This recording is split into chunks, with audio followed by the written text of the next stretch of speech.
प्रभु राम देव भगवान अल्लाह खुदा ईश आदि नाम एक ही शक्ति के हैं। वो कैसा है, कहां है, कैसे मिलता है, किसने देखा है? ये प्रश्नवाचक चिन्ह पूर्ण रूप से हटाने के लिए अवश्य सुनिए जगत गुरु तत्वदर्शी संत रामपाल जी महाराज के अमृत वचन, सर्व पवित्र धर्मों के पवित्र शास्त्रों के आधार पर। पहले तो आदमी जब तक भगवान से परिचित नहीं होता, ज्ञान से परिचित नहीं होता, तो सातवें आसमान पर उसकी बुद्धि रहती है। उसमें सौ विकार, अभिमान, जाति का, धन का, शक्ति का, अपनी ताकत का, पता नहीं कितने गोबर भरे रखे है। और जब ज्ञान हो जाता है, जब वो जीव का जीव होता है, उसको पता है तू जीव है, तेरी कोई औकात नहीं है। मर्द गर्द में मिल गए वो रावण से रणधीर, कंस के सी चाणोर से वो हिरणाकुश बलबीर। तेरी क्या बुनियाद है तू जीव जन्म धर लेत, गरीबदास हरि नाम बिना तेरा खाली रह जा खेत। इसे अंडी पाकनी है, ब्रान माटी हुई, रावण जैसे, कंस जैसे, चाणोर जैसे। तो फिर वो दास बन गया। परमेश्वर ने उनको अपनी शक्ति से सतलोक दिखाया। उस चौधरी साहब को अपना गवाह बनाना था इस बिचली पीढ़ी के लिए कि आने वाले समय में मेरे गवाह बने और मेरी प्यारी आत्मा मुझे पहचान सके, मैं पूर्ण परमात्मा हूँ, कबीर जी। ऐसे ही 3 दिन तक अचेत पड़े रहे मुलुक राम जी, मुलुकदास जी। और जब वापस आत्मा को छोड़ा, ओहो, फिर उसके बाद कलम तोड़ महिमा गाई अपने कबीर भगवान की। क्या कहते हैं? जपोरे मने साहेब नाम कबीर, जपोरे मने परमेश्वर नाम कबीर। एक समय गुरु बंसी बजाई कालंदरी के तीर, एक समय गुरु बंसी बजाई कालंदरी के तीर। सुर नर मुनि जन थकत बहे वो रुक गया दरिया नीर, जपोरे मन साहेब नाम कबीर, जपोरे मन परमेश्वर नाम कबीर। काशी तज गुरु मगहर आए दोनों दीन के पीर, काशी तज गुरु मगहर आए दोनों दीन के पीर। कोई गाड्डे कोई अग्न जलावे, ढूंढा ना पाया शरीर, जपोरे मन साहेब नाम कबीर, जपोरे मन परमेश्वर नाम कबीर। भाई 4 दाग से सतगुरु न्यारे अजरो अमर शरीर, 4 दाग से सतगुरु न्यारे अजरो अमर शरीर। दास मलूक सलूक कहते हैं खोजो खसम कबीर, जपोरे मन साहेब नाम कबीर, जपोरे मन परमेश्वर नाम कबीर। 4 दाग से सतगुरु न्यारे अजरो अमर शरीर, 4 दाग से सतगुरु न्यारे अजरो अमर शरीर। दास मलूक सलूक कहते हैं खोजो खसम कबीर, जपोरे मन परमेश्वर नाम कबीर, जपोरे मन साहेब नाम कबीर। अब क्या कहते हैं मुलुकदास जी कि ए मन सभी को सुना सुना कर कह रहे हैं कि उस कबीर परमात्मा की भक्ति कर रहे। वो कितना समर्थ है, क्योंकि पहले मुलुक राम जी श्री कृष्ण जी के पुजारी थे हिंदू धर्म में जन्म होने के कारण, और महिमा सुना करते थे कि श्री कृष्ण जी जब बंसुरी बजाते थे पशु पक्षी आ जाते थे उनके पास गाय भी बैठ जाती थी। तब मलुकदास जी ने एक दो प्रश्न किया था प्रभु जी से कि ऐसे ऐसे सुना है जी, कृष्ण भगवान जो बंसुरी बजाते थे वहाँ गौएं आ जाती थी, बैठ जाती थी, उनकी प्यार से सुनते थे। क्योंकि हम बहुत दिनों तक उस पुराने रंग में रंगे रह जाते हैं, थोड़ी बहुत श्रद्धा उनमें रह जाती है हमारी। उसको समाप्त करने के लिए प्रभु अपनी प्यारी आत्मा को अपने शरण में लेने के लिए क्या क्या लीला करता है। तो एक दिन परमात्मा ने कहा, चल भाई मलुकदास, आज हम भी एक बंसुरी बजा के दिखावांगे तेरे उस जमुना के किनारे पे। परमात्मा ने ऐसे हाथ किया, हाथ में बंसुरी आ गई। वो कद्दे ना बजाया करते, वो तो मालिक थे। बंसुरी आ गई और फिर परमात्मा ने वह बंसुरी बजानी शुरू की उस कालंदरी यानी यमुना के तीर पे, किनारे पे। कहते हैं ऊपर से आसमान में देवता लोग भी नीचे को आगे अपने वाहन लेकर के आसपास छा गए और मलुकदास चारों तरफ देख रहा है। पशु पक्षी भी आसपास आकर के बड़े शांतपूर्वक बैठ गए और दरिया का जल भी कति स्टेबल हो गया, डट गया, रुक गया। जब परमात्मा ने वह बंसुरी बजाई, उसके विषय में कह रहे हैं, एक समय गुरु बंसी बजाई कालंदरी के तीर, एक समय गुरु बंसी बजाई कालंदरी के तीर, सुर नर मुनि जन सब थक बहे वो रुक गया दरिया नीर, जपोरे मन परमेश्वर नाम कबीर। अब तुलनात्मक बताते हैं, तुम श्री कृष्ण जी की महिमा गाते हो, अब कबीर जी की सुन लो। उन्होंने भी ये लीला करके दिखाई, उसमें ऐसा कमाल कर दिया। जैसे दादू साहब जी कहते हैं, और संत सब कूप हैं कहते जरीता नीर, और दादू अगम अपार है यो दरिया सत कबीर। तो वो समर्थता मलुकदास जी भी कह रहे हैं कि कृष्ण जी ने भी बजाई होगी, बंसुरी बजाई थी, ये 100-200 गायें भी इकट्ठी हो जाया करती है। और एक दिन परमात्मा सतगुरु जी ने, कबीर जी ने बजाई थी, रे गुरु जी ने। दरिया का पानी भी रुक गया, ये जल भी वहीं रुक गया, नो का नो खड़ा हो गया। और देवता सारे आगे तेरे कृष्ण ते भी ऊपर देख रहे थे, उस बंसुरी की इतनी प्यारी आवाज थी। काशी तज गुरु मगहर आए दोनों दीन के पीर, काशी तज गुरु मगहर आए दोनों दीन के पीर, कोई गड्ढे कोई अग्न जरावे ढूंढा ना पाया शरीर, जपोरे मने परमेश्वर नाम कबीर। जैसे सुबह भी आपको बताया था कि बनारस में इन हिंदुओं के नकली गुरु ब्राह्मणों ने, ब्राह्मण 2 प्रकार के होते हैं प्यारी आत्माओं, एक तो परंपरागत केवल नाम का ब्राह्मण होता है और एक कर्म का ब्राह्मण होता है। अब जैसे किसी का कोई दादा परदादा 6ठी 7वीं पीढ़ी में कोई वैद होया करता, वैद, और वो इतना अच्छा वैद था, नब्ज पकड़ के बीमारी जान लेता था, रोग को जान लेता था, दवाई दे देता था, वो तुरंत स्वस्थ हो जाता था। 1-2 पीढ़ी तक भी उस कार्य को उनके वंशज करते रहे, तो वो उस वैद नाम से प्रसिद्ध हो गए। तो वो तो वास्तविक वैद थे। फिर उनके वंशजों को, पीढ़ियों को, जो सैकड़ों घर हो गए, वो ना तो पेट के दर्द की गोली जानते, दवाई जानते, और उनको भी वैद बोलने लगे सभी।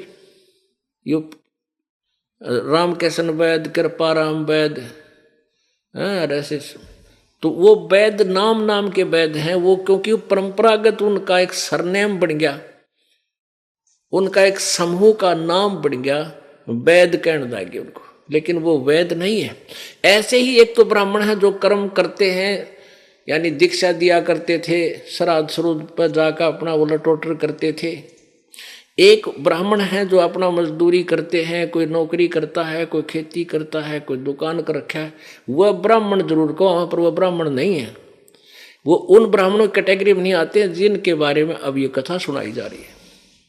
एक तो ब्राह्मण होता है कमाऊ, यानी अपना काम करके खावे, एक वह खाऊ तो ये खाऊ ब्राह्मण थे जो लोगों ने गुमराह करके और मूर्ख बनाया करते थे। वो क्या कहते थे कि मगहर में जो मर गया वो गधा बनेगा,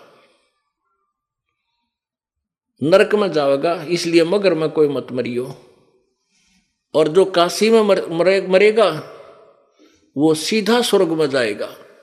तो वो भोले हिंदू लोग उन नकली गुरुओं की बातों में इतने आगे, इतनी उनकी बातों को ऑथेंटिक मान्या करते, उन स्वार्थियों को की बातों को, कि ये वेदों के ज्ञाता है और ये जो भी क्रियाक्रम बताते हैं वेदों को पढ़कर ही बता रही है। उन्होंने क्या बता रखा था कि जो काशी में मरेगा वो सीधा स्वर्ग जाएगा। परमात्मा कहते थे भाई अच्छे काम करने वाला, शुभ कर्म करने वाला व्यक्ति, भगवान से डर कर रहने वाला, कहीं भी मृत्यु हो वो सीधा अपने इष्ट लोक धाम को जाता है। और पापी आदमी कितना मर्जी हो सीधा नरक में ठोका जाएगा। ये इनकी बातों को सत्य मत मानो, पर नहीं मानते थे कबीर जी की बात को। अब उन नकली गुरुओं ने कैसा जुल्म करवा दिया। पहले तो ये धारणा फैला दी कि वे जो काशी में मरेगा वो सीधा स्वर्ग जाओगा। अब पुण्यात्माओं, अभी तक हमने स्वर्ग का ही पता था कि स्वर्ग में चले जाओ बेड़ा पार हो जाएगा। अब स्वर्ग तो वैसे सबसे घटिया स्थान है। अब ज्ञान हुआ कि अपनी पूंजी को वहां स्वर्ग में मस्ती मार के खत्म कर देंगे पुण्यों को, फिर पाप के आधार पर नरक में जाएंगे। वो हमारे साथ सबसे बड़ा धोखा है। अब ज्ञान हुआ, लेकिन पहले हम स्वर्ग को ही उत्तम मानते थे। तो स्वर्ग प्राप्ति के लिए प्रत्येक आदमी ललायित था, प्रत्येक की इच्छा थी। तो बूढ़े बुजुर्ग अपने बच्चों से कहने लगे, बेटा अब हम बूढ़े हो गए हैं, हमारे लिए कोई व्यवस्था बनारस में कर दो, काशी में, ना जाने कब मृत्यु हो जाए, हम स्वर्ग चले जाएंगे। तो उन्होंने क्या किया कि बनारस में जाकर इन ब्राह्मणों से संपर्क किया कि गुरुजी, क्योंकि उनके गुरुजी वहां, जैसे क्षेत्र में कोई ब्राह्मण है वो उनका गुरुजी, फिर उस वो ब्राह्मण एजेंट है उन बनारस के ब्राह्मणों का। उसने अपने गुरुजी से कहा कि हमारे पिताजी कह रहे हैं कि हमें, माताजी कह रहे हैं, माता पिता, कि हमें बनारस में छोड़ दो कुछ दिन, हमारी मृत्यु वहीं हो जाए तो हम पार स्वर्ग चले जाएंगे। तो वो जो उनका गुरुजी था वो पहुंचा वहां बनारस में कि ऐसे ऐसे हमारे यजमान हैं, वो यहाँ कुछ दिन रहना चाहते हैं और क्योंकि वो यहाँ मरेंगे तो स्वर्ग चले जाएंगे। तो उन नकली गुरुओं ने कहा कि हम उनको यहाँ रख लेंगे, वो पैसे हमें दे देंगे, यहाँ जो किराया किराए पे मकान लेंगे उनका खाने खर्चे का हमें दे देंगे, तो और बढ़िया हो गया। तो उन ऐसे वो चारों तरफ से बूढ़े बूढ़े आदमी कति वृद्ध होले और उन बनारस के उन ब्राह्मणों के पास छोड़ने लगे। उनका जो भी महीने का खर्चा उन्हें कहा वो देने लगे। उनका खर्चा मान ले 10 रुपये होना था, वो 50 मांगा करते। अब अपने माता पिता के लिए, क्योंकि वहाँ धनी व्यक्ति ही जा सकता है, ऐसा वहाँ कर सकता है, तो उन धनी व्यक्तियों ने अपने पिताजी के लिए ये कार्य भी शुरू कर दिया। उसका हो सकता है ये 1 साल जीवें, 2 साल जीवेंगे, वहाँ इनकी व्यवस्था करवाने लगे। अब उन स्वार्थियों के मुश्किल होगी, उनका फांसी गल गई गल में। अब एक ब्राह्मण के घर में 10-10 बूढ़े, 10-10 बुढ़िया इकट्ठी होगी। अब बूढ़ा देख के मुश्किल हो जाए, संगवाना जाए, आड़ी बीमारी हो जाता घर में, और वो 10-10 आफत मोल ले ली उन नकलियों ने स्वार्थ में, पैसे के लालच में। तो वहाँ 150-200 ब्राह्मण थे। उनने सोची वह तो बात बिगड़ गई, इबिन बुढ़िया ने क्यों कर संगवावा। उनने मीटिंग करी नकमी आत्माओं ने, जालिमों ने। उन्होंने क्या किया कि गंगा के किनारे एक मानस काटने का हत्था बना दिया, एक हत्था बना दिया, यानी एक ऐसी स्थान बना दिया कि उसमें गुफा बनाई कती किनारे पे, और उस गुफा को एक ईंटों के आरस बना दी ऐसे, और उसके अंदर एक आरा फिट कर दिया लकड़ी काटने का, आरी, जैसे आरे से करौंत बोलते हैं उसको, करौंत, और उसकी हैंडलिंग, उसको कंट्रोल कर दिया थोड़ी दूरी पे। उस साइड में अलग से स्ट्रक्चर बना दिया और उसका रस्सा खींच दिया अंडरग्राउंड। और वहां एक ऐसा बढ़िया तख्त सा प्लेटफार्म सा बना दिया।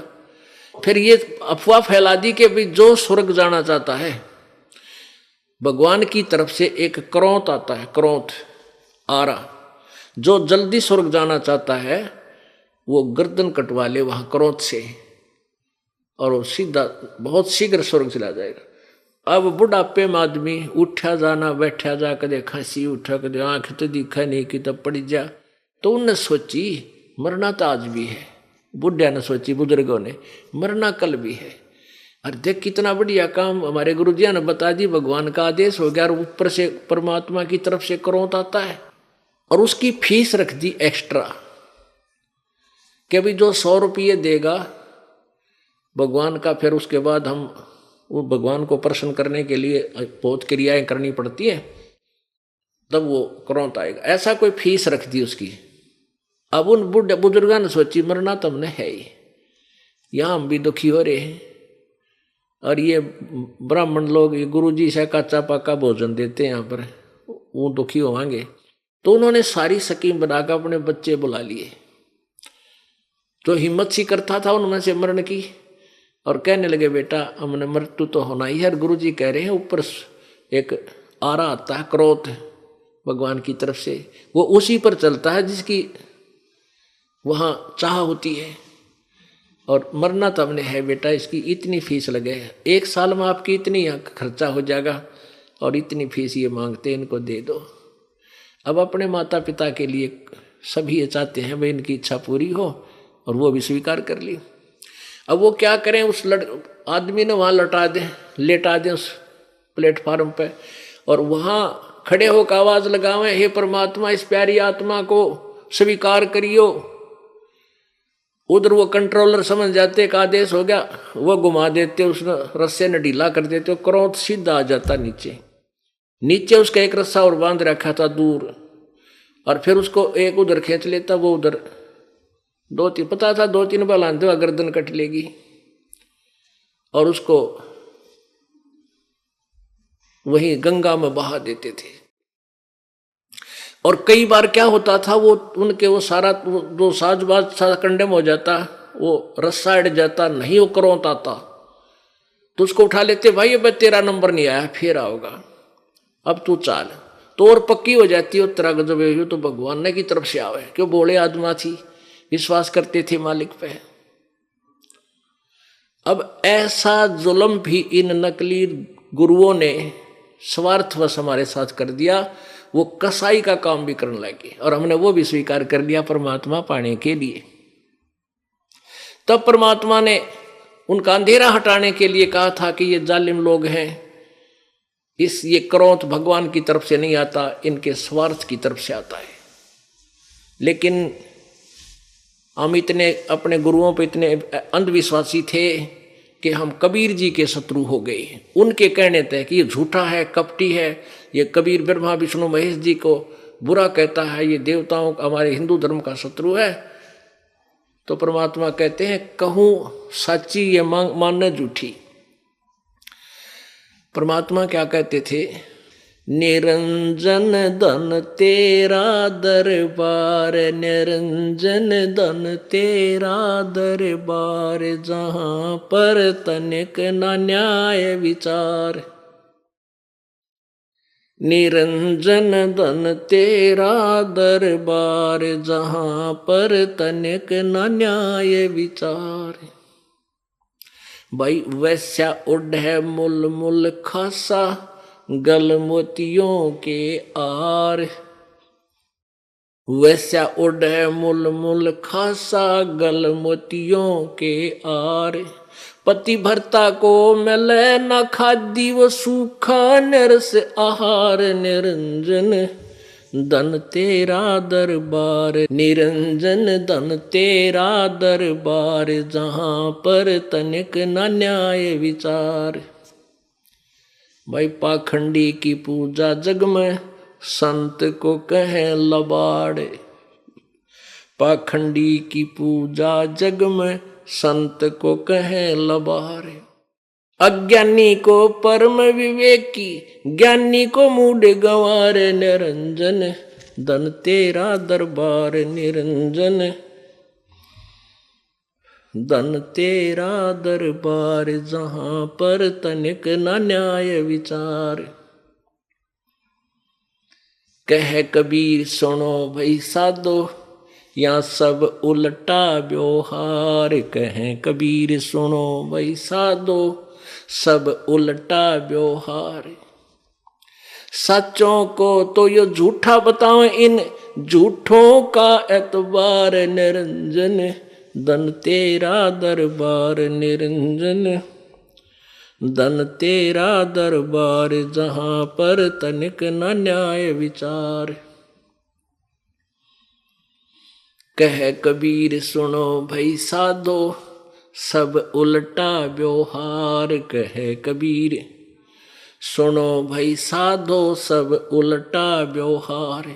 सच्चों को तो ये झूठा बतावे, इन झूठों का एतबार निरंजन, धन तेरा दरबार निरंजन, धन तेरा दरबार। अब ये सारा कुक्रम यू काल करवा रहा है, ये ज्योति निरंजन काल ये सब जुल्म करवा रहा है कि इस समाज को, मानव समाज को अपने नकली गुरुओं के द्वारा इतना भ्रमित कर दूं, ये सत भक्ति से और परमात्मा की महिमा से कति विपरीत आरूढ़ हो जा। ये तो परमात्मा स्वयं आते हैं समय समय पर अपनी समर्थता का प्रमाण देकर भक्तों को, मानव समाज को फिर से भगवान से जोड़ते हैं। इस पिछली पीढ़ी के लिए ये चाहते हैं कि पिछली पीढ़ी तक मनुष्य में परमात्मा की आस्था बनी रहे।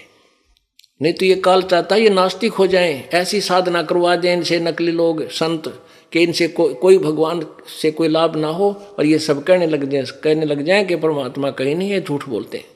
जैसे पूरा चीन नास्तिक हो गया, रूस नास्तिक हो गया। क्यों हो गया? क्योंकि उन्होंने महात्मा बुद्ध की शरण दी। महात्मा बुद्ध के पास भक्ति नहीं थी, केवल पूर्व जन्म की कमाई थी, जिसके कारण कुछ एक चमत्कार हुए, जिससे उनके वचन में शक्ति थी, काल का भेजा हुआ था। और आज वो नास्तिक हो गए क्योंकि उसके द्वारा बताया गई साधना से ईश्वरीय लाभ ना मिला किसी को। और काल यही चाहता है कि लोग नास्तिक हो जाएं, मांस खाने लग जाएं, शराब पीने लग जाएं और भगवान से दूर हो जाएं, पापी हो जाएं। अब देखो मुसलमान समाज में मांस ने किस तरह खाए हैं। ईसाई समाज में देख लो, मांस की आंट नहीं, शराब की आंट नहीं, तो सिगरेट की कोई उनके लिए मर्यादा नहीं। ऐसे ही सिख समाज में मांस और शराब तो ऐसी होगी जैसे दूध और दही पिया करे। ऐसे हिंदू समाज में आग लगी। तो काल ये चाहता है कि मैं इतना गिरा दूं कि जो भक्ति युग आवे तब तक ये कति नास्तिक हो जाए और कति दुष्ट हो जाए। लेकिन परमात्मा कहता है मेरी आत्मा, मेरी प्यारी आत्माओं को मैं आप सुधार लूँगा। मेरे पास वो शक्ति है, मेरे पास वो ज्ञान है, वो भक्ति है, न मांझ धो के फिर साफ कर लूँगा अपना ने और भक्ति योग बना लूँगा। इतनी समर्थता है मालिक के ज्ञान में। और ज्ञान सब ज्ञानड़ी, ये कबीर ज्ञान सो ज्ञान, जैसे गोला तोब का अब करता चले मैदान।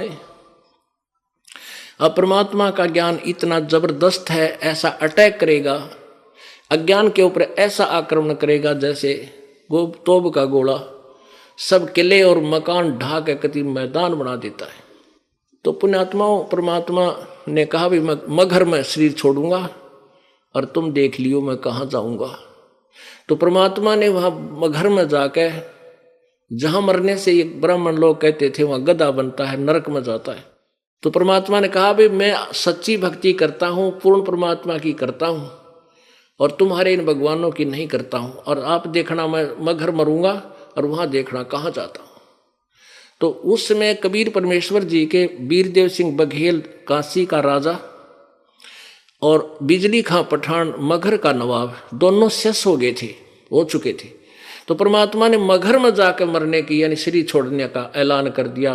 बनारस से भी बहुत लोग देखने के लिए गए, राजा भी गया, सेना ले गया कि वहाँ कबीर जी मृत्यु होगी, शरीर छोड़ेंगे, हम अपने गुरुदेव का शरीर यहाँ लाएंगे बनारस में और हिंदू रीति से उनका संस्कार करेंगे।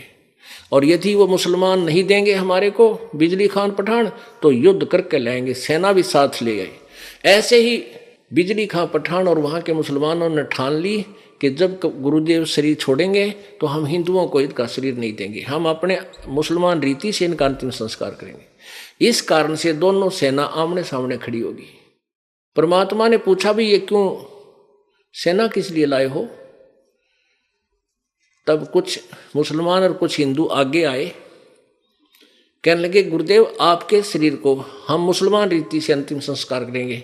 हिंदू कहने लगे नहीं, हम हिंदू रीति से करेंगे, मुसलमानों को हाथ नहीं लगने देंगे। परमात्मा बोले रे निकम्म्यो, 120 साल 115 साल मैंने ज्ञान दिया, आज तक तुम अब भी मुसलमान हो और हिंदू को दो समझते हो? ऐ बुद्धि भ्रष्ट हो, तुमने कहाँ ज्ञान ग्रहण किया मेरा?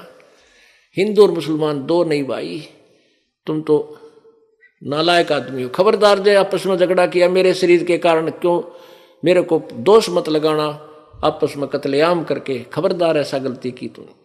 तब तो वो चुप हो गए और मन में न्यों थी कि एक बार गुरुजी शरीर छोड़ दें फिर हम आप देख लेंगे। तो परमात्मा ने क्या किया कि वहां एक चादर नीचे बिछवाई, एक ऊपर ओढ़ ली और कहा भी लड़ाई मत करियो, मेरा शरीर तो नहीं मिलेगा तुम्हारे को। लेकिन उनका नहीं जच्चा थी यह बात। लेकिन जो भी मेरी शरीर मिले चादरों के बीच में आधा आधा बांट लियो, एक एक चादर ले लियो, अपने अपने हिसाब से तुम अपना काम कर लियो, पर लड़ियो मत। जब थोड़ी सी देर के बाद परमात्मा ने देखा, ऊपर से आकाशवाणी की कि देख लो वह पंडितों, मैं स्वर्ग जा रहा हूं और मगर मरा हूं। मरा तो नहीं थे परमात्मा, तो अजर अमर है, सह शरीर जा रही थी। तो अब सबने ऊपर देखा परमात्मा जा रहे हैं आकाश में, तो सबने एक दूसरे ने दांता तल उंगली दबाई को होई तो भगवान थे भाई, सचमुच ये तो स्वर्ग गए। और उन्होंने सोचा वैसे सही बात है, कबीर जी की भक्ति सही थी, देखो स्वर्ग चले गए।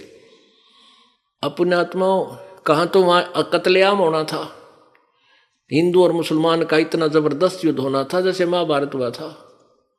लेकिन परमात्मा ने अपनी शक्ति से उसको टाल दिया। उस समय वो दोनों हिंदू और मुसलमान एक दूसरे से सीने से लग कर रो रहे हैं और अपने दुर्बुद्धि को कोस रहे हैं कि हम दुष्ट थे, हमने भगवान को पहचाना नहीं,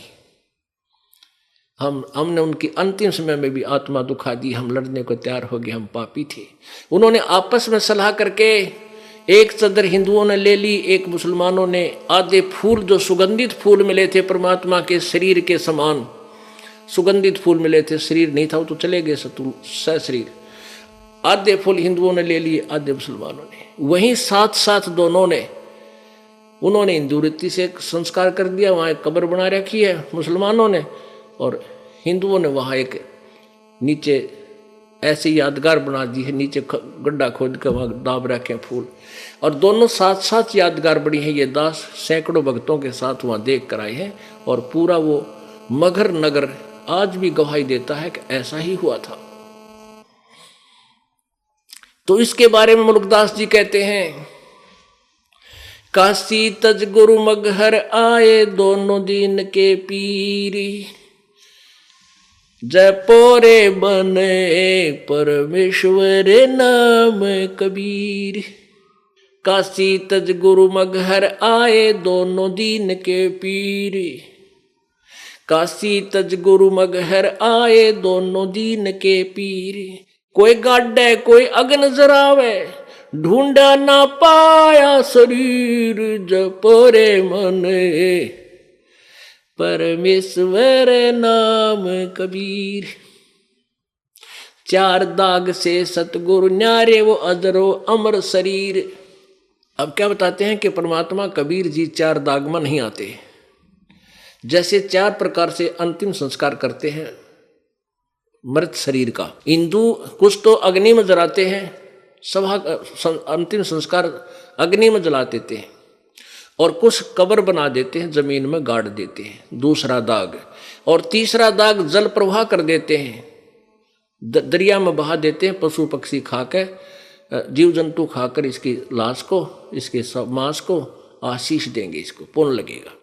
और कुछ एक ऐसे हैं कि कबीले ऐसे हैं जो ऊपर एक बड़ा सा मचान बना देते हैं, वो ऊपर ऊंचा काफी, उसके ऊपर डाल देते हैं ऐसे खुला, उसे पशु पक्षी आकर के उसको खा जाते हैं या जंगल में फेंक देते हैं। ये चार प्रकार से अंतिम संस्कार यानी दाग देते हैं।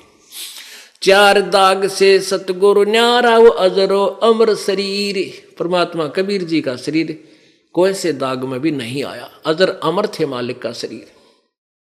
दास मलूक सलूक कहते हैं, खोजो खसम कबीर जपोरे मन, परमेश्वर नाम कबीर। अब कहते खोजो उस खसम कबीर, खसम कबीर को खामिद मालिक, वो सबका मालिक सबका स्वामी, उस खसम को, उस सबके स्वामी को, उस अपने निज मालिक को, उस कबीर को ढूंढो, उस परमात्मा की भक्ति करो। बोलो सतगुरुदेव। और बात तेरे काम न आवे, तू संतों शरण लाग रे, के सोवे गफलत में बंदे, जाग जाग नर जाग रे, जाग जाग नर जाग रे। और बात तेरे तू संतों शरण लाग रे, के सोवे गफलत में बंदे,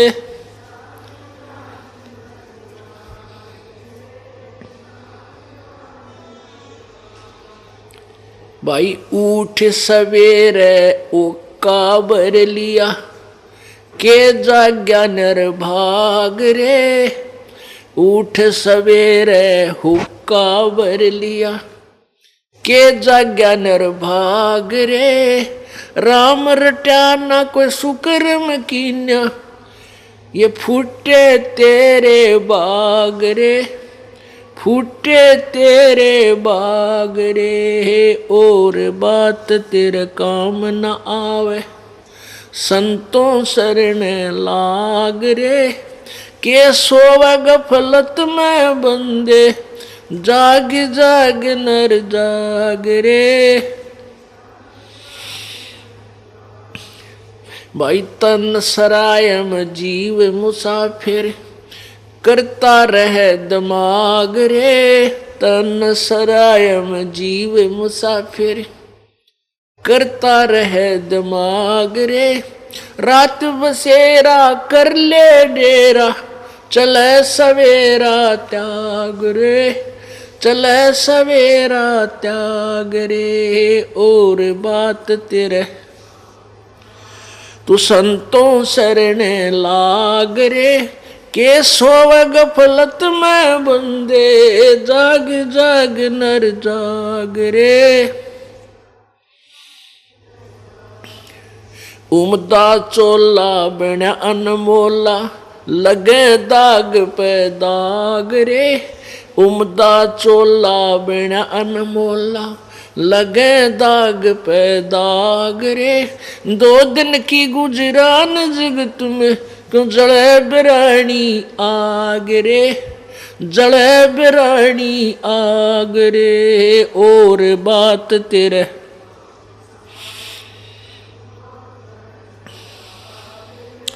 के सोवे गफलत में बंदे,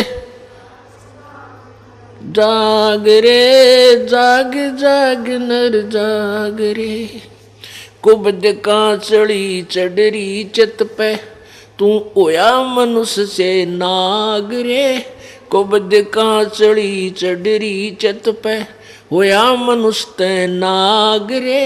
सूझे नहीं सजन सुख सागर, बिना प्रेम बैराग रे, बिना प्रेम बैराग रे। और बात तेरे काम न आवे,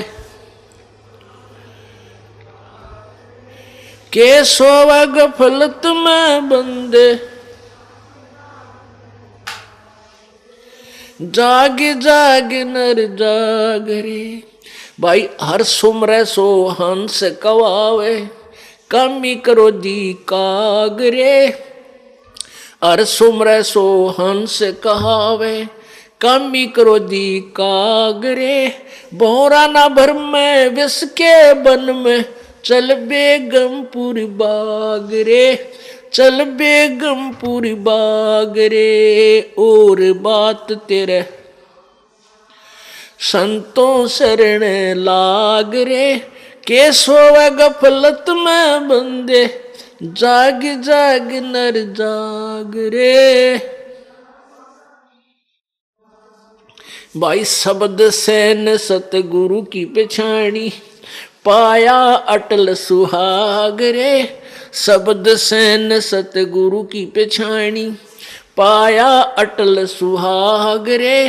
नितानंद महबूब गुमानी, प्रगटे पूर्ण बाग रे, प्रगटे पूर्ण बाग रे। और बात तेरे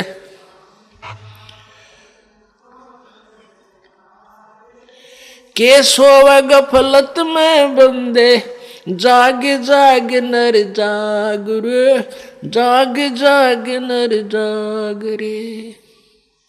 सत साहिब पुण्यात्माओं, परमेश्वर कबीर जी हम सभी आत्माओं के परमपिता हैं। वो हमारे सच्चे मालिक हैं, सच्चे साहिब हैं, सत साहिब हैं। सत साहिब का अर्थ होता है सच्चा मालिक, वास्तविक स्वामी, हमारा असली पिता, असली मालिक। साहब का अर्थ होता है भगवान, स्वामी, मालिक, पति, राम, अल्लाह, गॉड, कुछ भी कहो इसको। अब ये सत साहब क्यों कहा जाता है? सत साहिब, सत साहब। अब जैसे हम यहाँ काल के जाल में फंस गए और ये 21 ब्रह्मांड जेल है, जेल। ये एक प्रिजन है, कारागार है। और इस कारागार के अंदर बहुत से प्रबंधक होते हैं। जेल का सुपरिटेंडेंट होता है, फिर उससे ऊपर भी अधिकारी होते हैं और नीचे भी वहाँ बहुत से अलग वार्डन बनाए जाते हैं जो इंचार्ज कैदियों के होते हैं। तो हम सभी आत्माएं, सभी प्राणी, पशु पक्षी, मनुष्य, देवता जितने भी हैं, हम काल की जेल में हैं। और यहाँ के मालिक कौन है? इस जेल के प्रबंधक। यहाँ का सुपरिटेंडेंट समझ लो यू काल है, या यहाँ का मालिक समझ लो डीजी समझ लो। और ब्रह्मा विष्णु महेश यहाँ के प्रबंधक हैं, इस जेल में सबकी व्यवस्था रखते हैं। और आप और हम सभी यहाँ कैदी हैं, ये सत्कर मान लेना। एक पुन्नी एक पापी आया, एक है सूम दलेल रे। गरीब दास सतपुरुष भजन बिन, सब ही जम की जेल रे। एक पुन्नी एक पापी आया, एक है सूम दलेल रे। गरीब दास हरि भजन बिना, ये सब ही जम की जेल रे। एक पुण्य करता है, पुण्य धर्मी व्यक्ति है, और एक बिल्कुल पुण्य नहीं करता, बिल्कुल कंजूस है, सोम है।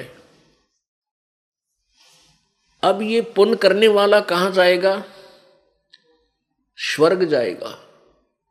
और स्वर्ग में अपने पुण्यों को समाप्त करके कहाँ आएगा? नरक में जाएगा। क्योंकि जब तक हम कबीर परमेश्वर जी की शरण में परम संत के माध्यम से नहीं जुड़ते हैं, तब तक प्राणी को, चाहे वो किसी भी देव की भक्ति करता है, चाहे ब्रह्म साधना करता है, चाहे परब्रह्म साधना करता है, चाहे वो ब्रह्मा विष्णु महेश या अन्य देवताओं की और अन्य पूजाएं करता है,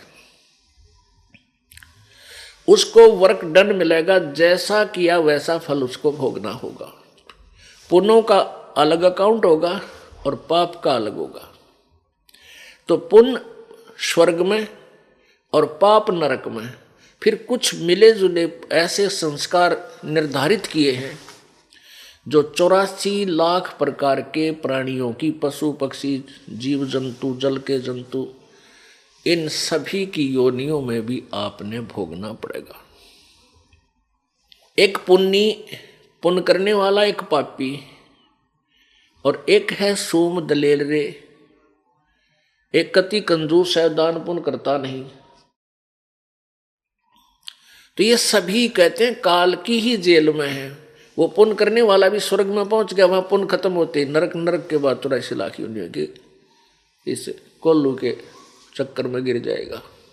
अब हम सत साहिब को डिफाइन कर रहे हैं।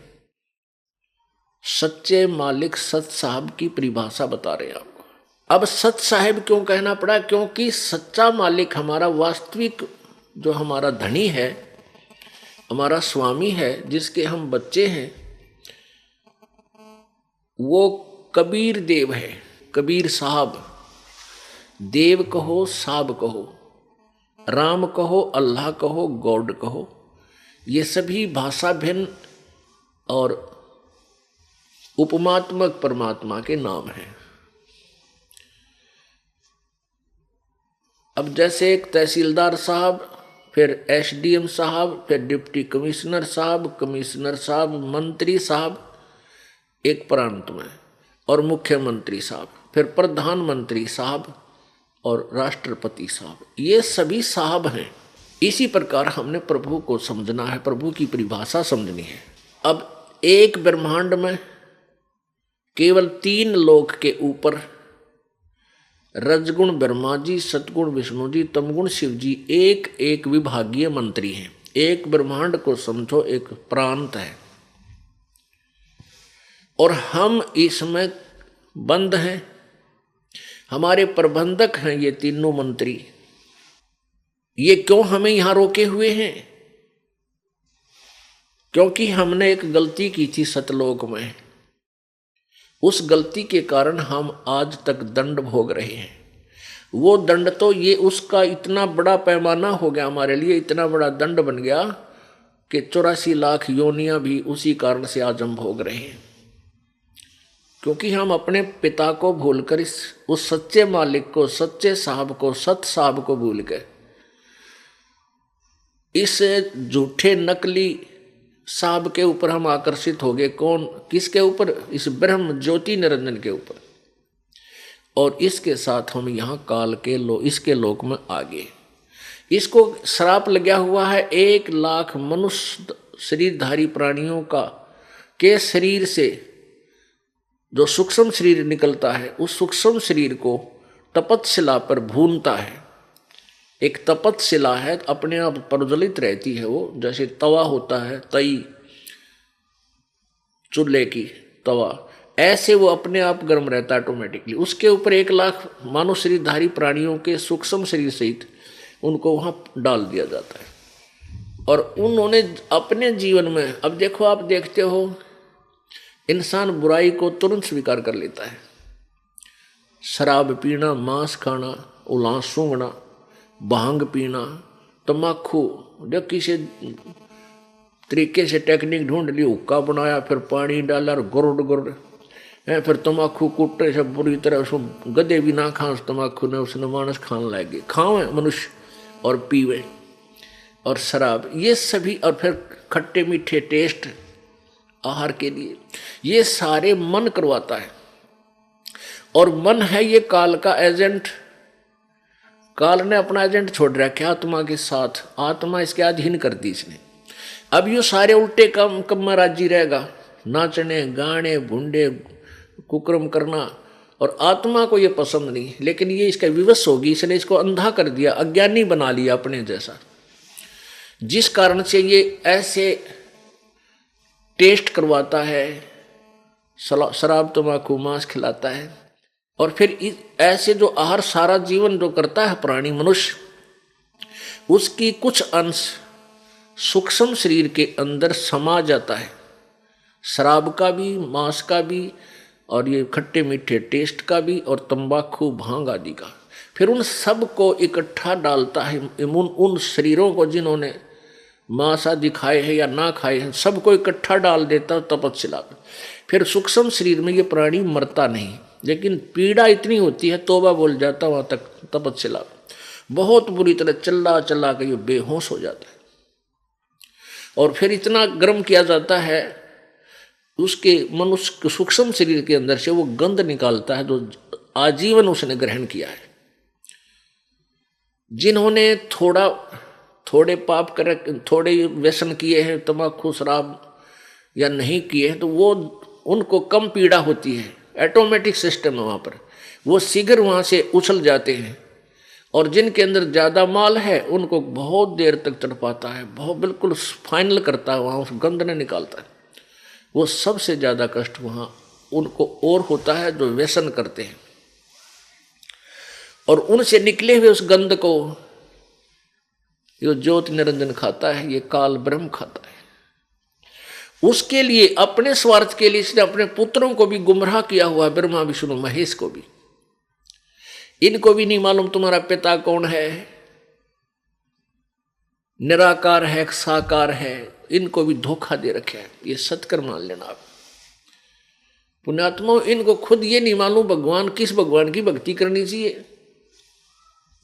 ब्रह्मा विष्णु महेश को आप नहीं पता किस इष्ट की पूजा करने से तुम्हारे कल्याण होगा। अब ये बात एकदम खटकती है आप जी के कि हमने तो ब्रह्मा विष्णु महेश जी को अजरो अमर सर्वेश्वर महेश्वर मृत्युंजय कालज्य और सारी सृष्टि के रचनहार सुना था, और आप जी कह रहे हैं कि इनको ज्ञान ही नहीं था। दास नहीं कह रहा, इनका इतिहास बता रहा है। अब दिखाता हूं आपको पुण्यात्माओं, ये जब तक हम इन सदग्रंथों के बार बार रूबरू नहीं होंगे, ये अज्ञान रूपी परत आपके हृदय से हटेगी। और जब तक ये अज्ञान नहीं हट लेगा, इतना नया रंग नहीं चढ़ सकता। पेंटर क्या करता है, पहले वाले रंग को कति का रेग मार से क्लियर करेगा, उसको साफ करके फिर नया पेंट करेगा, वो बिल्कुल चमक देगा। नहीं तो पुराना रंग नए रंग को टिकने नहीं देता। तो हमारे अंदर ये पुराना रंग इतना भरा हुआ है जिसकी कोई था नहीं, लेकिन परमात्मा का रेग मार भी पूरा 100 नंबर का है, न पाड़ेगा दर देगा। अब देखिएगा श्रीमद् देवी भागवत, इसी से पता लग जाएगा आपको कि ब्रह्मा विष्णु महेश ज्ञानी थे या अज्ञानी। और ये ऋषि महर्षि भी तत्व ज्ञान परिचित थे या अज्ञानी थे। जिन सदग्रंथों को हम ऑथेंटिक और फाइनल मानते थे पवित्र हिंदू धर्म के अनुयायी, आज उन्हीं से हम पढ़ रहे हैं, उन्हीं में हम देख रहे हैं कि हमारे को गलत मार्गदर्शन किया गया था। हमारे सदग्रंथों को भी सही ढंग से हमारे सामने इन नकली गुरुओं ने पेश नहीं किया, हमारे को गुमराह करके रखा। ये काल के दूत थे, काल के एजेंट थे, इन्होंने हमें यहाँ रोके रखा, सच्चे भगवान तक, सत्साहिब तक नहीं पहुँचने दिया। इन नासवान भगवानों को अविनाशी बताते रहे। ये देखिएगा, ये श्रीमद् देवी भागवत यानी देवी पुराण, ये गीता प्रेस गोरखपुर से प्रकाशित है। संपादक हैं हनुमान प्रसाद पोदार चिमनलाल गोस्वामी। ये कहाँ से छपी है?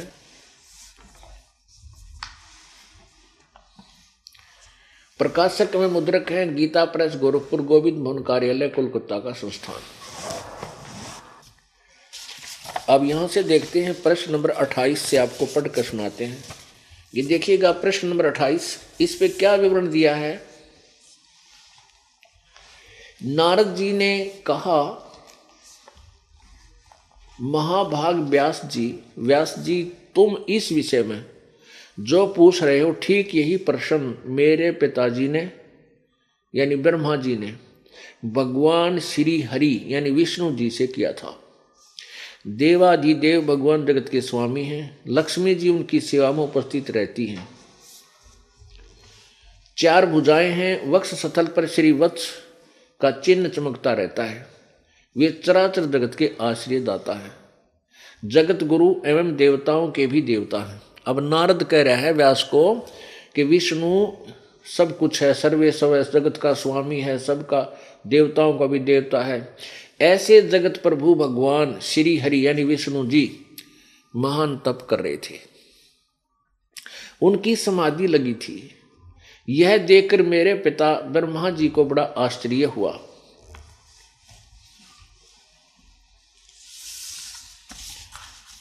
अतः उन्होंने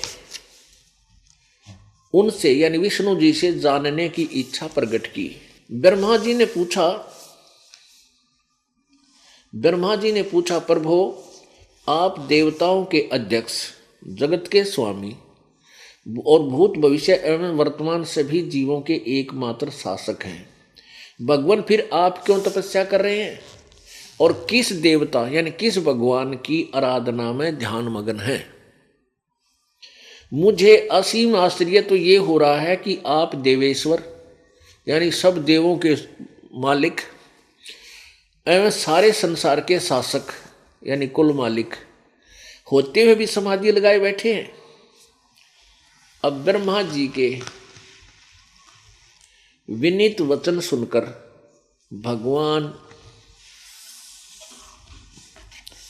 श्री हरि उनसे कहने लगे, ब्रह्मन यानी विष्णु जी बता रहे हैं हम ब्रह्मा जी को, सावधान होकर सुनो, मैं अपने मन का विचार व्यक्त करता हूं। देवता, दानव और मानव सब यही जानते हैं कि तुम सृष्टि करते हो, मैं पालन करता हूं और संकर संहार किया करते हैं, किंतु फिर भी वेद के पारगामी पुरुष अपनी युक्ति से यह सिद्ध करते हैं कि रचने, पालने और संहार करने की यह योग्यता जो हमें मिली है, इसकी अधिष्ठात्री शक्ति देवी है यानी दुर्गा है।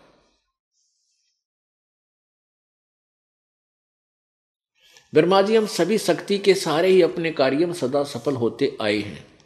सुवर्त प्रत्यक्ष और परोक्ष दोनों ही उदाहरण मैं तुम्हारे सामने पेश करता हूं, सुनो।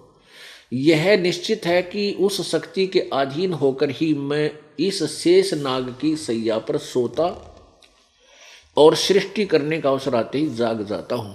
मैं सदा तप करने में लगा रहता हूं। उस शक्ति के शासन से कभी मुक्त नहीं रह सकता। कभी अवसर मिला तो लक्ष्मी के साथ सुखपूर्वक समय बिताने का सौभाग्य प्राप्त होता है। मैं कभी तो दानों के साथ युद्ध करता रहता हूं। अखिल जगत को भय पहुंचाने वाले दैत्यों के विकराल शरीरों को शांत करना मेरा परम कर्तव्य है। ये 29 पृष्ठ पर बता रहे हैं और प्रथम सकंद, पहला सकंद 28-29 पृष्ठ आपको पढ़कर सुना रहा दास। अब क्या कह रहे हैं? विष्णु जी बोल रहे हैं कि मुझे सब प्रकार से शक्ति यानी दुर्गा के अधीन होकर रहना पड़ता है। उन्हीं भगवती शक्ति का, उस दुर्गा का मैं निरंतर ध्यान किया करता हूँ, यानी मैं उसी की पूजा कर रहा हूँ। ब्रह्मा जी, मेरी जानकारी में इन भगवती शक्ति से बढ़कर दूसरे कोई देवता नहीं, यानी इससे बड़ा कोई भगवान नहीं है दुर्गा तो ऊपर।